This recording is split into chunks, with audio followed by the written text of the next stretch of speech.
Això era i no era una vila atemorida per una fera, un drac gegantí que tenia una gana infinita. Cada dia passejava per la contrada i endrapava tots aquells animals que trobava al seu davant. El rei va fer una crida a tots els cavallers de la contrada perquè anessin a matar-lo, però la bèstia se'ls va anar cruspint també un a un, fins que no van quedar ni cavallers ni bestioles per menjar.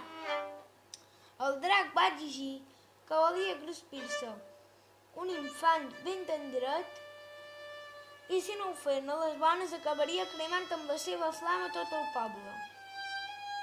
Cada matí, a la plaça del poble, sortejaven qui seria la víctima del dia, però els habitants del poble estaven molt tristos, però era l'única manera d'evitar la fúria del drac afamat. Tots somiaven que un dia arribaria un cavaller que els alliberaria d'aquesta condemna. Vet aquí que un dia el nom que va sortir al paperet era la princesa Maquineta. Aquesta, valenta i sense por, es va acomiadar del seu pare, el bon rei, i es va dirigir al punt on el drac es cruspia cada dia al seu tiberi. De sobte, es va sentir un soroll molt fort, com un tro, i va aparèixer un cavaller sobre un cavall blanc. Era don Jordi. El cavaller va lluitar contra el drac i va clavar-li la llança ben a dins el cor. Tot el poble va aplaudir el cavaller i el van mentejar.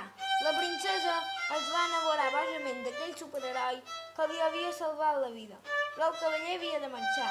Tenia moltes batalles i dracs per matar encara, però abans de marxar i veient que la sang del drac estava brotant un roser en prova del seu amor, don Jordi va regalar a la princesa Maquineta la rosa més bonica.